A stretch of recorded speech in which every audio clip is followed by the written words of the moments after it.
Okay, so let's graph this guy. Oops. We're just going to do a rough sketch. Doesn't have to be perfect. Look at my line. Like, it's all nice right here. Then it's like, oh, messed up. That's when I saw your face. No, I'm joking. So, that is 1 over x. Rough sketch. Wow, look how much space there is right here, and it's so close. Never mind. All right. So, at x equals 2, we have a 2 right there. At x equals 2, we're supposed to draw a tangent line, because that's what it says. Sketch the graph, which we did, and a tangent line at x equals 2. So I'm just going to draw a tangent line right here. To draw a tangent line, you just draw a straight line and try to make it only go through that one point. Now, the problem with tangent lines is sometimes it looks like it goes through multiple points, but whatever. The point is served right here. Based on the sketch, do you expect this value, this means the derivative at 2 means the slope at 2. Do you expect that to be positive or negative? What do you guys expect? Negative. That definitely supposed to look, I mean, that's a negative slope, right? It looks negative. Yeah. Oh, I forgot. So we're going to say negative. Now the next problem says find the equation of the tangent line at x equals 2. Now do you guys remember? What are the two things that you need in order to write an equation of a line? Alright, so we need to find a point and we need to find a slope. Let's find the slope first because that's the longest part. Okay, to find the slope, we're going to have to take this and find the derivative of it. Guys ready for this? It was fun. Yeah, now I'm going to use the one with h on the denominator. If you use the one that says x minus a on the denominator, then that will give you the answer right away. But I want to do the function. I want to do the one that's more thorough. So we're going to find the limit as h approaches 0. That's going to be our derivative. That's going to be f prime. So we have h on the bottom. On top we're going to have h. And we're going to plug in x plus h.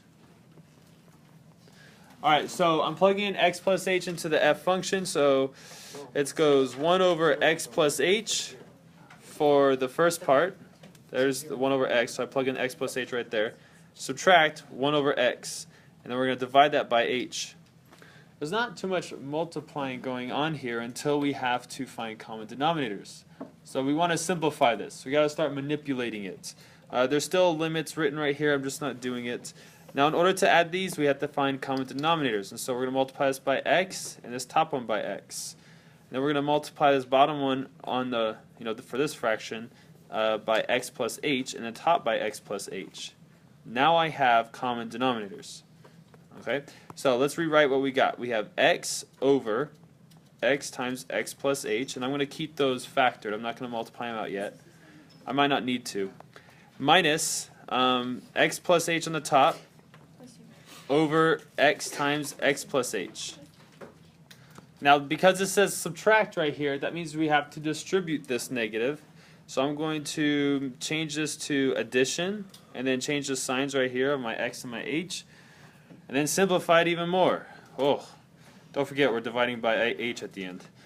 Alright, so now on the top we have our x's go away. We have negative h over x times x plus h. All divided by h.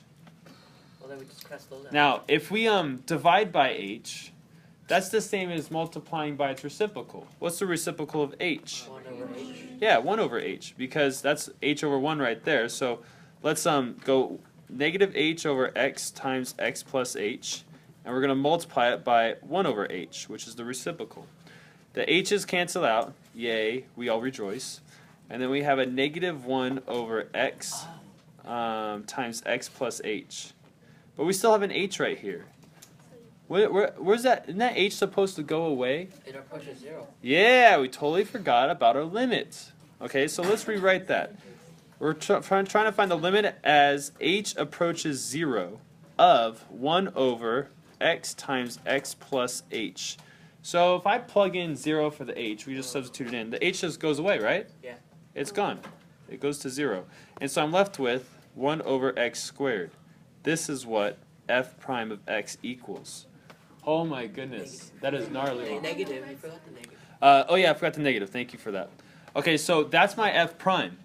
that will give me the derivative or the slope at any point. Which point do we care about? We care about this one right here. 2. So if we plug in 2 right there, what is my slope? Negative 1/4. Yes, it'll be negative 1/4. Let me move this guy over here. So this equals negative 1/4. It's an Oh, actual yeah, we have to make order. an equation. Okay? I just realized that. Now, we need our points. Oh, wait a minute. What's the x value for the points? That's 2. legit. How do I find the y value? Like a white Plug it ball. in. So what do you get? 1/2. So let's write out our equation of our tangent line.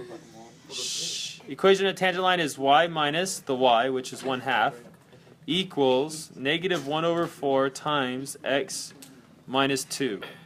That is the final answer. That is the equation of the tangent line. Mr. Patey.